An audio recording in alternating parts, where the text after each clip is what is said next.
सभी दोस्तों को नमस्कार। स्वागत करता हूं आपका अपने इस चैनल गॉड ऑनलाइन क्लासेस में। दोस्तों, जैसा कि हम उत्तराखंड शिक्षक पात्रता परीक्षा की तैयारी कर रहे हैं और हमें पता है कि अब बहुत कम दिन रह गए, 3-4 दिन बच गए हैं। 29 सितंबर को इसका पेपर होने वाला है दोस्तों। और सामाजिक अध्ययन के शिक्षण शास्त्र के अंतर्गत आप लोगों के सामने लगातार वीडियो लेकर के आया हूँ मैं दोस्तों, और ये 25वीं वीडियो है। तो लगभग ये इस सीज़न के लिए आप लोगों के लिए सफिशिएंट रहेगा, क्योंकि 25 वीडियो में मैंने बहुत इंपॉर्टेंट क्वेश्चनों का संकलन आप लोगों के सामने लाया है दोस्तों। तो ज़्यादा देरी न करते हुए आप लोगों से एक छोटा सा अनुरोध रहेगा कि अगर आपने अभी तक चैनल को सब्सक्राइब नहीं किया है तो चैनल को सब्सक्राइब जरूर कीजिएगा और अपने दोस्तों के साथ भी शेयर कीजिएगा इस वीडियो को, जो लोग यूटेट का पेपर देने वाले हैं 29 सितंबर को दोस्तों। तो बढ़ते हैं आज के पहले क्वेश्चन की ओर। पहला क्वेश्चन जैसा कि हम देख पा रहे हैं दोस्तों, चूंकि मानव पृथ्वी पर निवास करता है अतः पृथ्वी पर निर्भर है, कथन किसका है?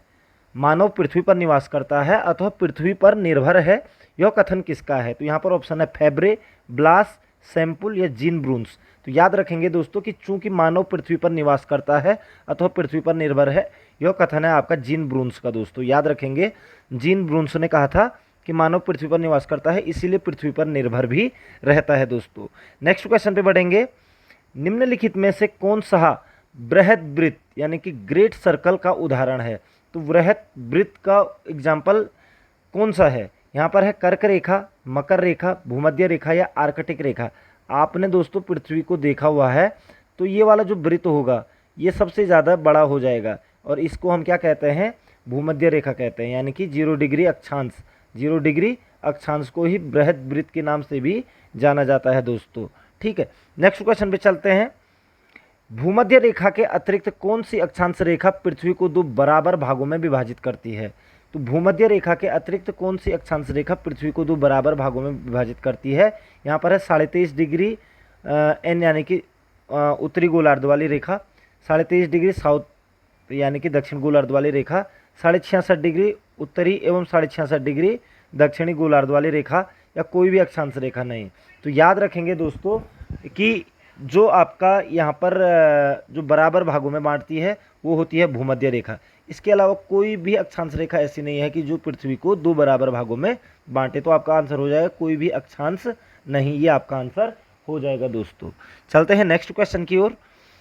सिस्मोग्राफी किसका विज्ञान है? तो सिस्मोलॉजी या सिस्मोग्राफी किसका विज्ञान है? यहाँ पर है नदियाँ, भूकंप, पर्वत, ज्वालामुखी। तो याद रखेंगे दोस्तों, जो सिस्मोग्राफी जो विज्ञान है यह आपका है भूकंप का। भूकंप के अध्ययन को सिस्मोलॉजी कहा जाता है दोस्तों।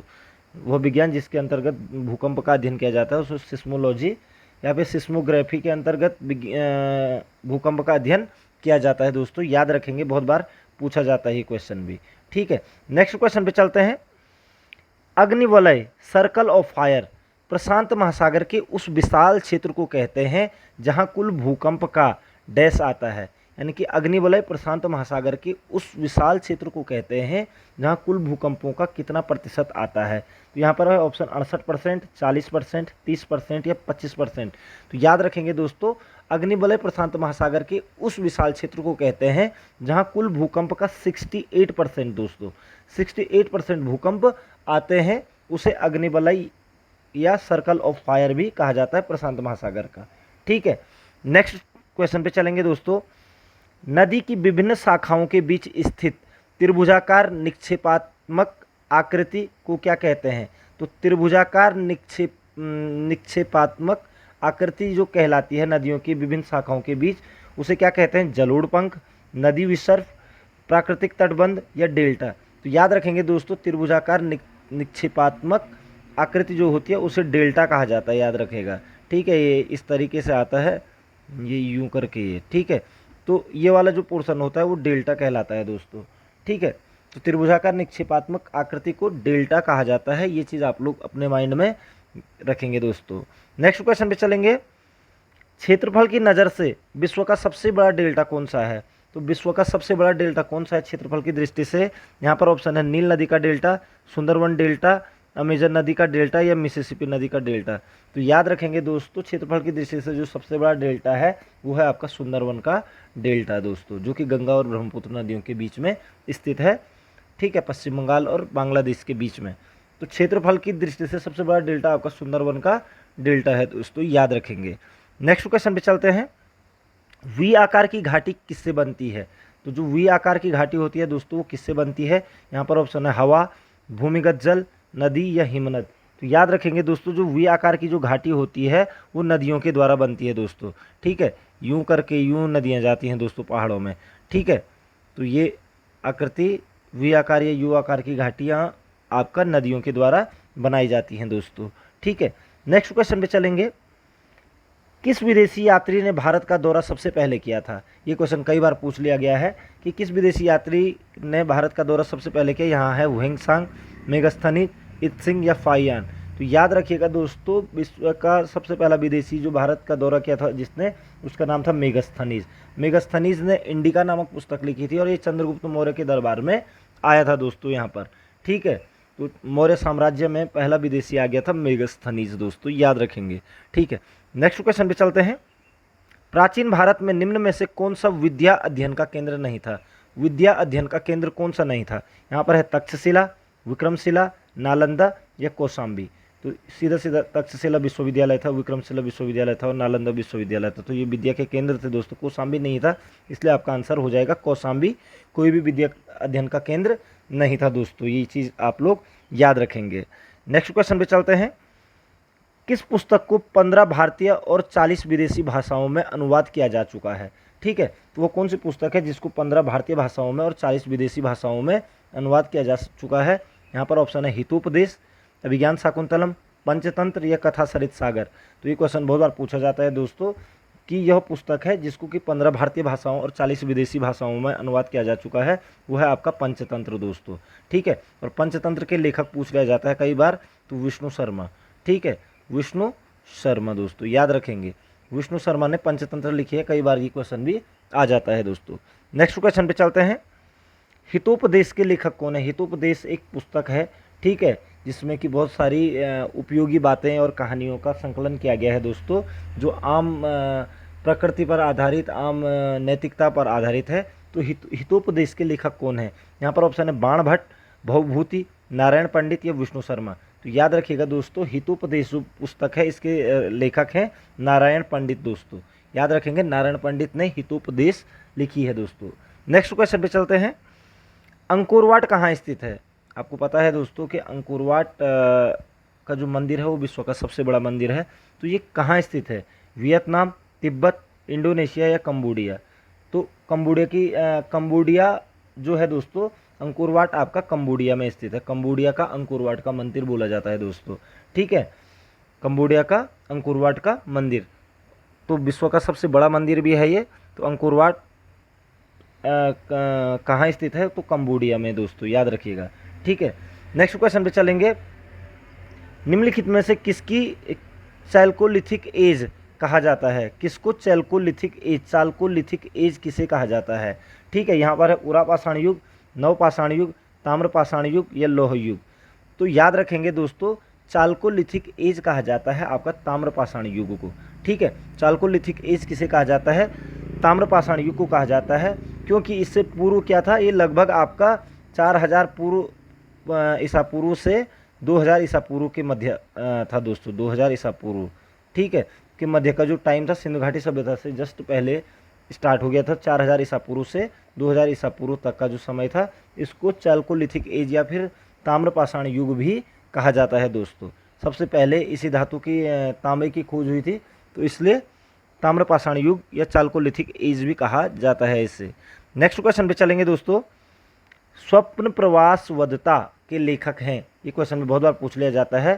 स्वप्न प्रवास वदता के लेखक हैं कालिदास, भास, भवभूति या राजशेखर। तो याद रखिएगा दोस्तों, जो स्वप्न प्रवास वदता के जो लेखक हैं ये भास ने लिखा है दोस्तों।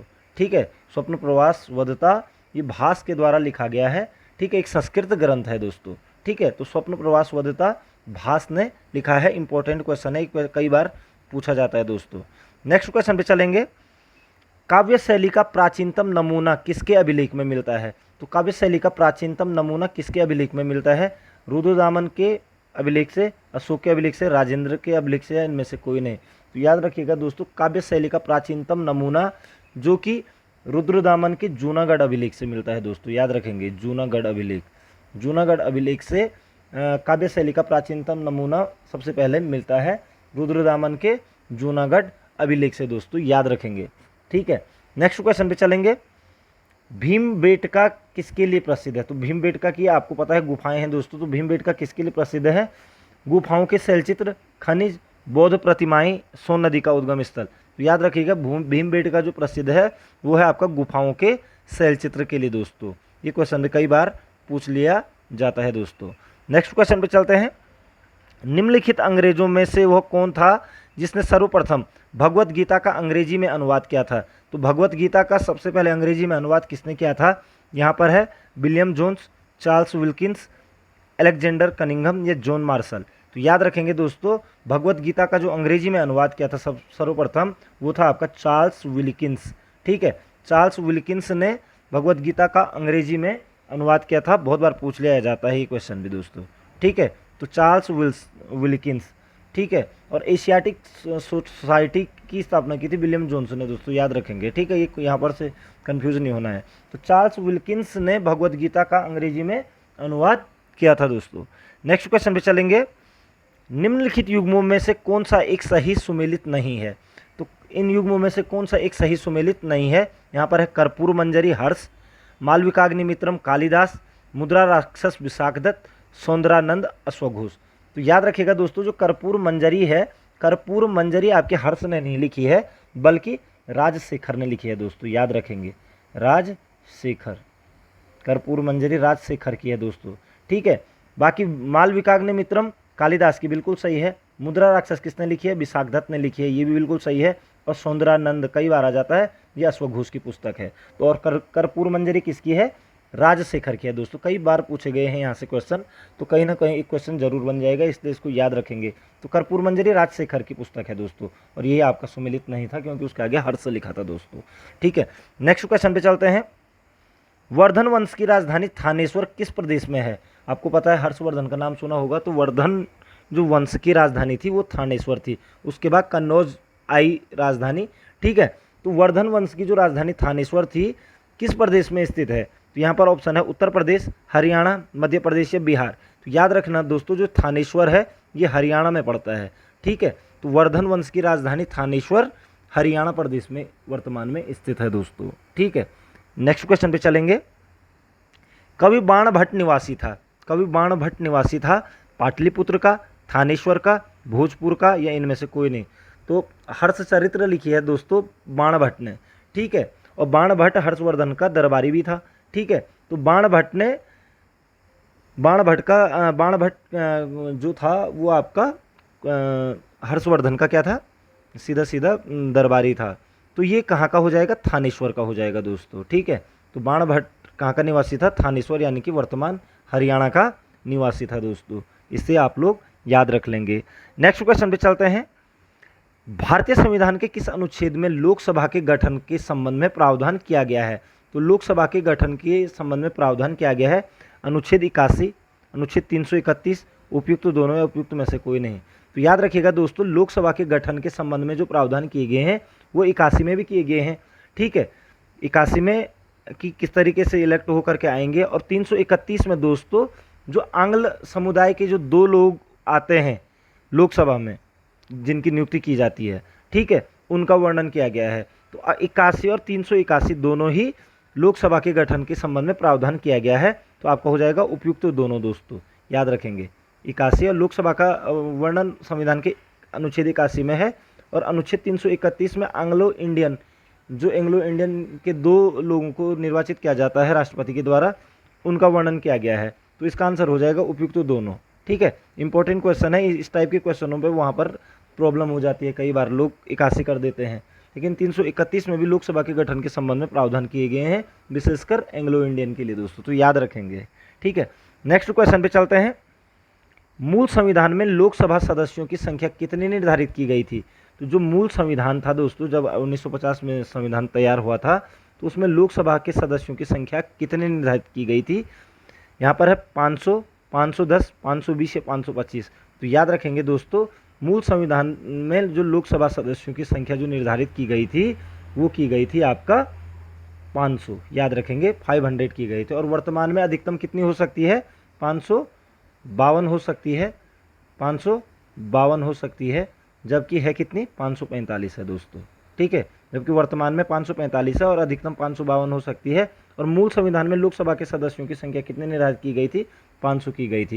ये 500 से फिर 525 की गई थी संविधान के 31वें संविधान संशोधन से दोस्तों। 31वें संविधान संशोधन 1973 के द्वारा यहाँ पर लोकसभा की सीटें 500 से बढ़ाकर 550 कर दी गई थी और तत्पश्चात इसको 545 कर दिया गया दोस्तों। ठीक है, तो याद रखेंगे मूल संविधान में लोकसभा सदस्यों की संख्या 500 थी। ठीक है, नेक्स्ट क्वेश्चन पे चलते हैं। वर्तमान में संघ शासित क्षेत्रों की जनता लोकसभा में अपने कितने प्रतिनिधियों को निर्वाचित कर भेजती है? तो लोकसभा में कितने यानी कि सीधा कितने सांसद निर्वाचित होकर के आते हैं संघ शासित क्षेत्रों से दोस्तों, यानी कि जो केंद्र शासित प्रदेश हैं उनसे कितने लोग लोकसभा में प्रतिनिधि के रूप में निर्वाचित होकर के आते हैं? यहाँ पर है 13, 20, 22 या 25। तो याद रखना दोस्तों 530 जो सदस्य हैं वो विभिन्न राज्यों से आते हैं और 13 लोग ऐसे हैं जो केंद्र शासित प्रदेशों से आते हैं। ठीक है, और 2 लोग ऐसे हैं जो एंग्लो इंडियन समुदाय से होते हैं। तो 545 इस प्रकार से हो जाता है दोस्तों। ठीक है, 545, 530 लोग आते हैं विभिन्न राज्यों से की जनता से चुन करके, 13 लोग संघ शासित क्षेत्र से आते हैं और 2 लोग एंग्लो इंडियन होते हैं दोस्तों। तो इस प्रकार से 545 अभी वर्तमान में लोकसभा के सदस्यों की संख्या है दोस्तों, इसे आप लोग याद रखेंगे। नेक्स्ट क्वेश्चन पे चलते हैं। नियुक्ति के समय निम्न में से कौन प्रधानमंत्री संसद के किसी भी सदन का सदस्य नहीं था? तो नियुक्ति के समय कौन सा प्रधानमंत्री संसद के किसी भी सदन का सदस्य नहीं था? यहाँ पर ऑप्शन है मोरारजी देसाई, राजीव गांधी, वीपी सिंह या पीवी नरसिम्हा राव। ठीक है, तो याद रखिएगा दोस्तों यहाँ पर ऑप्शन के अकॉर्डिंग चलेंगे तो पीवी नरसिम्हा राव भी नियुक्ति के समय किसी भी सदन का सदस्य नहीं था, ना तो लोकसभा का सदस्य था और ना ही राज्यसभा का सदस्य था दोस्तों। इससे पूर्व इंदिरा गांधी, क्योंकि यहाँ पर इंदिरा गांधी का ऑप्शन है, इंदिरा गांधी भी जब नियुक्ति हुई थी उनकी पहली बार तो उस समय लोकसभा राज्यसभा कहीं की भी सदस्य नहीं थी दोस्तों। ये चीज़ आप लोग याद रखेंगे। तो नियुक्ति के समय एक इंदिरा गांधी भी थी और एक पीवी नरसिम्हा राव, यहाँ अकॉर्डिंग टू ये जो यहाँ पर विकल्प दिए गए हैं इनके हिसाब से पीवी नरसिम्हा राव आपका एग्जैक्ट आंसर हो जाएगा दोस्तों। ठीक है, नेक्स्ट क्वेश्चन पे चलेंगे। सर्वोच्च न्यायालय के न्यायाधीश के विरुद्ध महाभियोग का प्रस्ताव पारित हो जाने पर पदच्युति के आदेश कौन जारी कर सकता है? तो सर्वोच्च न्यायालय के न्यायाधीशों के विरुद्ध महाभियोग का प्रस्ताव पारित हो जाने पर पदच्युत का आदेश कौन जारी कर सकता है? यहाँ पर है सर्वोच्च न्यायालय का मुख्य न्यायाधीश, राष्ट्रपति, लोकसभा अध्यक्ष या मंत्रिपरिषद। तो याद हो जाना चाहिए दोस्तों कि जब सर्वोच्च न्यायालय के न्यायाधीश के विरुद्ध महाभियोग का प्रस्ताव पारित हो जाता है तो तब राष्ट्रपति उससे आदेश जारी कर सकता है दोस्तों। ठीक है, तो राष्ट्रपति के हाथ पे होती है बात, ये चीज़ भी आप लोग अपने माइंड में रख लेंगे। नेक्स्ट क्वेश्चन पे चलेंगे। सेवानिवृत्ति के पश्चात सर्वोच्च न्यायालय के न्यायाधीश वकालत कर सकते हैं। ठीक है, सेवानिवृत्ति के पश्चात सर्वोच्च न्यायालय के जो न्यायाधीश हैं वो वकालत कर सकते हैं केवल सर्वोच्च न्यायालय में, केवल उच्च न्यायालय में, सर्वोच्च न्यायालय तथा उच्च न्यायालय दोनों में, किसी भी न्यायालय में नहीं। तो याद रखेंगे दोस्तों सर्वोच्च न्यायालय का जो न्यायाधीश होता है वो सेवानिवृत्ति के बाद किसी भी न्यायालय में वकालत नहीं कर सकता है, ये इसका आंसर हो जाएगा। ठीक है, किसी भी न्यायालय में वो वकालत नहीं कर सकता है, ये चीज़ आप लोग याद रखिएगा। इंपॉर्टेंट क्वेश्चन कई बार पूछा गया है दोस्तों, ये क्वेश्चन भी आई होप आप लोगों को क्लियर हो गया होगा। नेक्स्ट क्वेश्चन पे चलेंगे। सर्वोच्च न्यायालय किस संस्था का निरीक्षण कर सकता है? सर्वोच्च न्यायालय किस संस्था का निरीक्षण कर सकती है? यहाँ पर ऑप्शन है केंद्रीय मंत्रिमंडल, संसद, अधीनस्थ न्यायालय या निर्वाचन आयोग। तो याद रखेंगे दोस्तों अगर निरीक्षण की बात होती है तो सर्वोच्च न्यायालय किस संस्था का निरीक्षण कर सकती है? तो वो कर सकती है आपके अपने अधीनस्थ न्यायालयों की। ठीक है, अपने अधीनस्थ न्यायालयों की क्या कर सकती है? निरीक्षण कर सकता है सर्वोच्च न्यायालय दोस्तों, याद रखेंगे। ठीक है, तो इम्पोर्टेंट क्वेश्चन है, ये भी आप लोग अपने माइंड में बना के चलिएगा। नेक्स्ट क्वेश्चन पे चलते हैं दोस्तों। भारत में न्यायपालिका का स्वरूप है, भारत में न्यायपालिका का स्वरूप कैसा है? विकेंद्रीकृत, एकीकृत, सामूहिक या व्यावहारिक? अब यहाँ पर क्वेश्चन आ जाता है दोस्तों, जो भारत सरकार है उसका स्वरूप कैसा है? भारतीय संविधान, तो वहाँ पर अगर संविधान सरकार की बात की जाए तो सरकार की बात की जाए तो सरकार विकेंद्रीकृत है। ठीक है, विकेंद्रीकरण किया गया है शक्तियों का।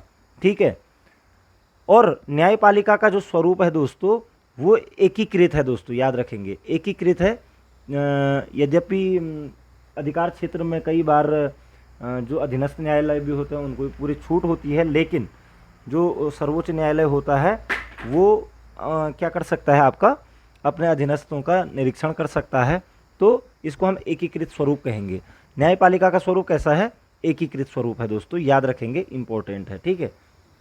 नेक्स्ट क्वेश्चन पे चलते हैं दोस्तों।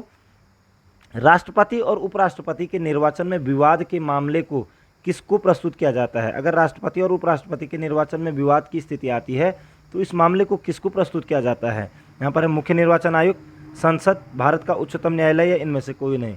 तो भारतीय संविधान का दोस्तों अनुच्छेद 71 कहता है कि अगर राष्ट्रपति और उपराष्ट्रपति के निर्वाचन में विवाद हो जाता है तो उस मामले को प्रस्तुत किया जाता है भारत के उच्चतम न्यायालय में, ठीक है, सुप्रीम कोर्ट में, ठीक है, सुप्रीम कोर्ट में उसको प्रस्तुत किया जाता है दोस्तों। तो ये चीज़ आप लोगों को क्लियर हो चुकी होगी दोस्तों। आप परीक्षाओं की तैयारियों में दिन रात एक कर रहे होंगे। अगर आप लोगों ने अभी वीडियोज़ नहीं देखी पुरानी तो उनको एक बार सरसरी निगाह से देख लीजिएगा, ताकि आप लोगों को काफ़ी क्वेश्चनों में वहाँ पर हेल्प मिल जाएगी दोस्तों। क्योंकि टाइम आप सिर्फ 3 दिन बच गए हैं और 3 दिन में हम ज़्यादा से ज़्यादा पढ़ने का कोशिश करेंगे। तो मिलते हैं नेक्स्ट वीडियो में दोस्तों। आपका समय शुभ हो, आपके उज्जवल भविष्य की कामना करता हूँ। जय हिंद, जय भारत,